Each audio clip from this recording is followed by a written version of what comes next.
Bapak Ibu, jadi ini secara garis besar bahwa PKG ini kita ada 3 ya, untuk PKG ulang tahun, sekolah, dan juga khusus. Dan saat ini yang minggu depan akan launching adalah PKG hari ulang tahun. Dengan sasaran 4 ini Bapak Ibu untuk bayi baru lahir, kemudian balita dan anak usia prasekolah, dewasa dan lanjut usia. Jadi anak sekolah itu nanti kita akan mulai lakukan pada saat bulan Juli, pada saat tahun ajaran baru. Jadi 4 kelompok sasaran yang Bapak Ibu akan layani begitu untuk PKG di 4 ini yaitu bayi baru lahir, balita dan anak usia prasekolah, dewasa dan juga lanjut usia.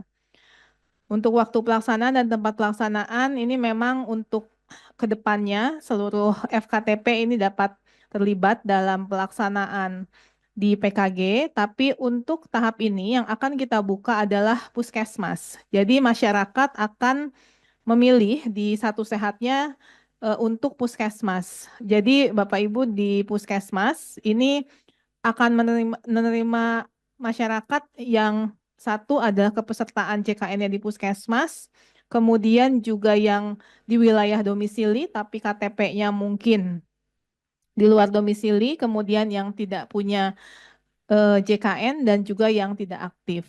Jadi kami sampaikan bahwa untuk tahap awal ini yang akan dibuka adalah untuk puskesmas terlebih dahulu.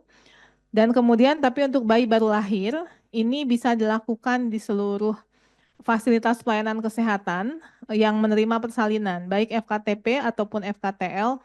Tapi memang ini harus kita bangun ya mekanisme pencatatan pelaporannya atau pelaporannya nanti mohon bantuan Dinas Kesehatan Kabupaten Kota untuk bisa memfasilitasi untuk pelaporan dari fasilitas pelayanan kesehatan yang bukan puskesmas seperti yang menerima bayi baru lahir. Kemudian ini adalah listnya ya Bapak Ibu untuk bayi baru lahir dan balita dan anak prasekolah dan juga dewasa dan lansia. Jadi ada 6 di screening bayi baru lahir, kemudian 8 ini untuk di balita dan anak prasekolah, kemudian dewasa dan lansia. Ini untuk di dewasa dan lansia, tapi ini tukeran sebetulnya ya. Nanti yang untuk dewasa ada catin, lansia ini masuk geriatri, jadi catinnya yang hilang. Nah, ini kami sampaikan per alur secara ringkasan, Bapak Ibu. Jadi untuk secara garis besar dari alur pencatatan pelaporan secara digital adalah bahwa nanti mungkin dari Mbak Dewi ya akan lebih ringkas, tapi nanti eh, akan apa setelah nanti masyarakat itu mengisi Satu Sehat Mobile, nanti akan ada notifikasi dan juga sebelumnya melakukan pemilihan vaskes dan juga tanggal. Nah, khusus untuk bayi baru lahir, ini karena bayi baru lahir ini kita tidak bisa memprediksi ya mau lahirnya kapan. Jadi ini registrasinya di awal adalah sepenuhnya oleh vaskes.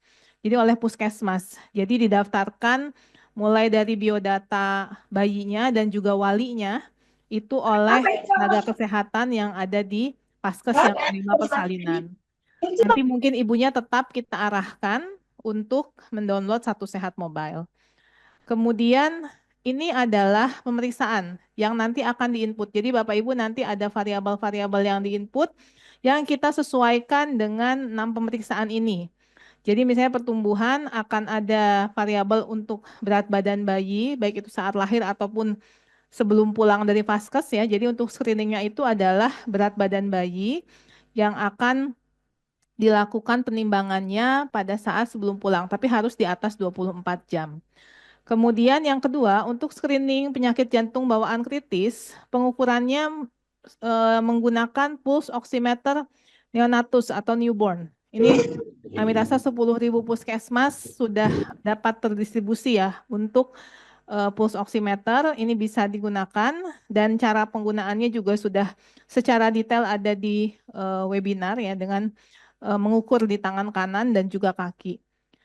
Kemudian untuk yang screening 3 sampai 5 ini ada untuk SHK, J6PD dan SHAK. Ini menggunakan kertas saring yang sama.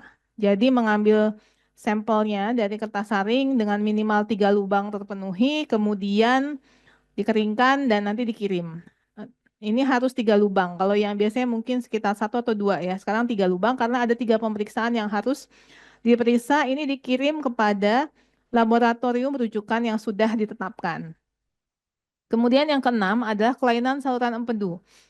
Nah, ini adalah menggunakan buku KIA ya, Bapak Ibu, jadi memberikan edukasi kepada ibunya bagaimana cara melakukan pemeriksaan warna tinja pada bayi. Nanti di buku KIA mungkin Bapak Ibu sudah mendapatkan buku KIA yang baru, kemudian disamakan dan juga catat setelah 14 hari. Nah, nanti setelah 14 hari atau di KN ketiga, pada saat ibunya kembali ke vaskes atau ke puskesmas, ini nanti akan membawakan hasil catatan dari pemeriksaan tinja daripada ibunya. Nah, jadi ini untuk yang bayi baru lahir. Kemudian untuk yang balita dan anak prasekolah, ini kita ada kuesioner mandiri terlebih dahulu yang akan diisi oleh orang tuanya dan kemudian nanti ketika waktunya ulang tahun balita itu dan datang ke Vaskes, maka nanti akan dilakukan lanjutan untuk pemeriksaannya. Kalau bayi baru lahir tidak ada kuesioner mandiri, untuk balita, dewasa dan lansia nanti ada kuesioner mandiri yang akan dikirimkan H-7 sebelum hari ulang tahunnya. Nah, untuk kuesioner mandiri yang ada di ASIK di SSM daripada masyarakat ataupun pasien ada 4, yaitu untuk kuesioner mandiri perkembangan, tuberkulosis, talasemia untuk usia 3 sampai 6 tahun, dan kuesioner mandiri diabetes mellitus untuk usia 3 sampai 6 tahun, diabetes mellitus atau gula darah ya. Nah, untuk ini akan diisi terlebih dahulu oleh orang tua. List pertanyaannya nanti ini akan ada langsung di Satu Sehat mobile-nya ya Bapak Ibu. Kemudian setelah itu akan datang ke layanan dan hasil ini sudah terisi. Nah, sehingga Bapak Ibu di pelayanan kesehatan nanti bisa melihat juga isian daripada kuesioner mandiri ini. Nah, di layanan yang akan dilakukan untuk anak balita prasekolah, yang pertama adalah pertumbuhan. Nah, pertumbuhan nih untuk menimbang berat badan dan mengukur tinggi badan, nanti ini di-input untuk data-datanya. Kemudian untuk perkembangan, juga ini pengisian kuesioner KPSP. Sama dengan kuesioner yang ada pada program pemantauan perkembangan di KPSP SDDTK ataupun di buku KIA. Jadi disesuaikan dengan umur ulang tahunnya 1 tahun sampai 6 tahun. Dan kemudian untuk kuesioner yang sesuai indikasi, ini ada 3 kuesioner sesuai indikasi. Ini nanti tergantung daripada pertanyaan yang dijawab di poin 1. Jadi nanti ada 3 pertanyaan, nanti akan mengarah untuk yang MCAT revise, kalau salah satu pertanyaan nanti ada yang iya, itu nanti akan ditambah kuesionernya untuk mengisi MCAT, tapi untuk usia 2 tahun. Untuk KMP dan GPPH, ini nanti kalau salah satu iya di kuesioner mandirinya, maka ini akan diisi. Nah, ini berlaku mulai usia 3 sampai 6 tahun. Kemudian nanti untuk kuesioner mandiri tuberkulosis juga sama, Bapak Ibu nanti akan melihat bila salah satu iya di kuesioner mandirinya, atau status gizinya misalnya setelah ditimbang dan diukur tinggi badan, ini menyatakan gizinya kurang atau gizi buruk, ataupun berat badannya kurang atau berat badan sangat kurang, maka ini akan dilanjutkan pemeriksaan mantuk. Nah, satu hal mungkin yang harus diingat oleh Bapak Ibu, pemeriksaan mantuk ini baru akan bisa kelihatan hasilnya setelah 2 hari ya Bapak Ibu. Jadi nanti akan kembali lagi balitanya dan kemudian dilakukan scoring. Nah, proses scoringnya itu nanti akan dilakukan juga pengisian di aplikasinya. Kemudian telinga menggunakan kuesioner tes daya dengar. Mata juga ini ada perbedaan untuk anak usia 1 sampai 2 tahun ya, ini Bapak Ibu menggunakan metode pemeriksaan pupil putih, sementara yang usia 3 sampai 6 tahun memeriksakan tes daya lihat nanti menggunakan tumbling E. Ini ada semua di SDDTK ya Bapak Ibu. Kemudian untuk gigi ini meriksa ada karies atau tidak. Jadi hanya sederhana untuk melihat apakah gigi balita ada karies atau tidak. Kemudian untuk talasemia dan gula darah, Bapak Ibu harus dibedakan untuk usia 2 tahun dan usia 3 sampai 6 tahun. Di mana usia 2 tahun ini akan dilakukan secara massal, maksudnya untuk seluruh balita usia 2 tahun ini tidak melihat adanya faktor resiko, maka akan dilakukan pemeriksaan HB rapid test dan juga gula darah sewaktu dengan rapid test. Jadi semua akan lakukan pemeriksaan dengan rapid test untuk HB dan juga gula darah. Nah, kalau misalnya ditemukan ada anemia, maka akan dilanjutkan dengan pemeriksaan darah lengkap di laboratorium. Kemudian kalau gula darahnya juga ada permasalahan tinggi di atas batas normal, maka akan dilakukan pemeriksaan lanjutan untuk penegakan diagnosis. Nah, kemudian untuk usia 3 sampai 6 tahun ini pakai faktor resiko. Jadi Bapak Ibu kalau menemukan balita usia 3 sampai 6 tahun ini menggunakan faktor resiko, kita lihat di isian kuesioner mandirinya, thalassemia dan juga diabetes. Kalau misalnya salah satu iya, nanti Bapak Ibu bisa juga menanyakan ini salah satunya adalah bahwa kalau salah satu iya, maka usia 3 sampai 6 tahun ini bisa dilanjutkan dengan pemeriksaan darah lengkap. Sementara kalau yang gula darah juga ini nanti dilihat juga dari bisa di cross check ulang juga sebetulnya nanti kalau memang ada tanda-tanda eh, resiko untuk gula darah, maka akan dilanjutkan dengan pemeriksaan GDS. Jadi ini 8 untuk pemeriksaan yang balita dan anak prasekolah. Kemudian untuk dewasa, nah dewasa juga ini sudah ada 10 yang kita lakukan untuk kuesioner mandiri. Jadi masyarakat akan mengisi pertanyaan untuk 1 sampai 10 ini. Dan nanti ini ada yang berkaitan dengan di pemeriksaan di layanan. Jadi nanti pemeriksaan untuk screening di dewasa yang pertama tentunya diukur tekanan darah, ya, kemudian juga gula darah sewaktu. Jadi seluruh dewasa ini akan dilakukan pengukuran gula darah menggunakan glukometer. Kemudian untuk status gizi ini melakukan penimbangan berat badan dan pengukuran tinggi badan. Nah ini jadi ini semua lakukan. Nah untuk TB Bapak Ibu bisa melihat dari kuesioner juga. Bila salah satu iya, di sini maka bisa dilanjutkan dengan pemeriksaan dahak dengan TCM ataupun mikroskopis. Kemudian untuk PPOK ini menggunakan kuesioner PUMA.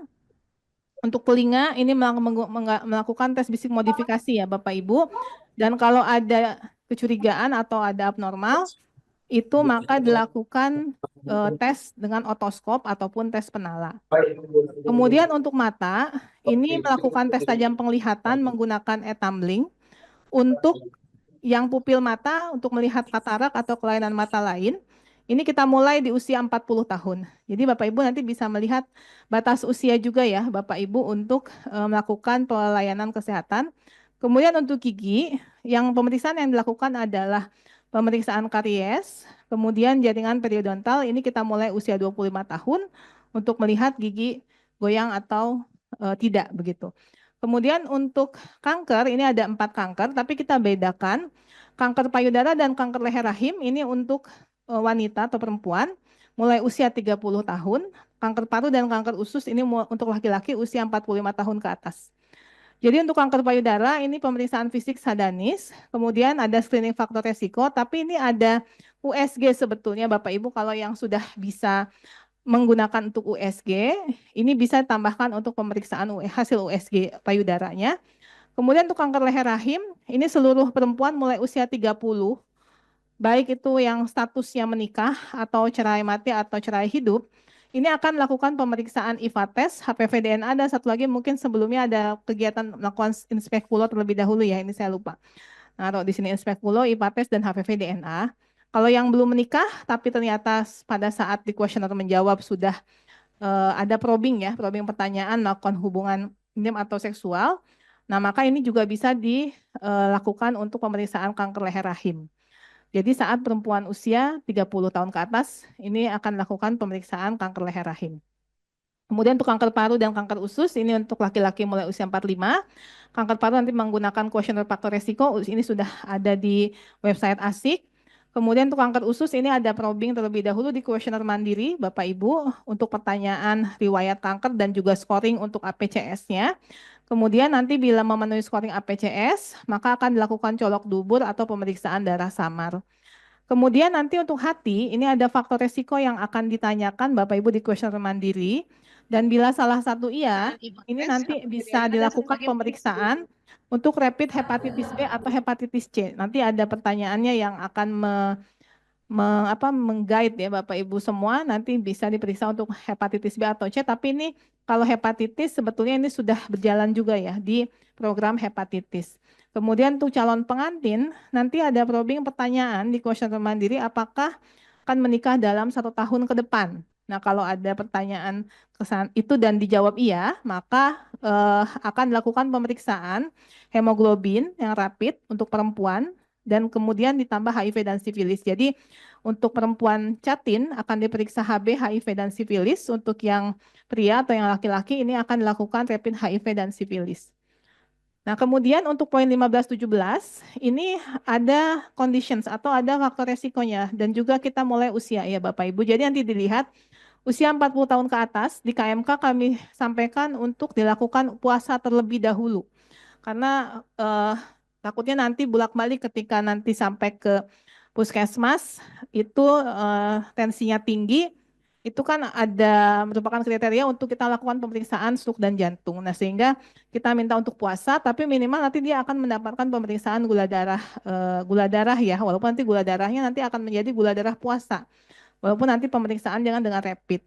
Nah, tapi kalau dia sudah puasa dan dia ditemukan hipertensi atau pada saat pertanyaan di kuesioner mandirinya itu dia hipertensi, pernah dinyatakan hipertensi ataupun diabetes, maka itu menjadi salah satu syarat bisa mendapatkan pemeriksaan profil lipid. Nah, pemeriksaan profil lipid ini menggunakan alatnya chemistry analyzer atau photometer. Jadi alat kimia analyzer, Bapak Ibu, ini penggunaannya. Kemudian juga bisa mendapatkan pemeriksaan EKG. Nah, jadi ini untuk melihat faktor resiko stroke dan jantung. Untuk fungsi ginjal, ini syaratnya sama dengan yang poin 15 ini. Untuk usia 40 tahun ke atas, kemudian nanti di kuesioner mandirinya ada jawaban iya untuk dinyatakan hipertensi atau gula darah atau pada saat pemeriksaan menunjukkan adanya gejala hipertensi ataupun DM. Kemudian untuk pemeriksaan ureum dan kreatinin ini sama menggunakan chemistry analyzer dan photometer. Kemudian untuk yang hati, ini untuk salah satu jawaban iya, juga nanti sama akan dilakukan pemeriksaan eh, screening sirosis atau fibrosis.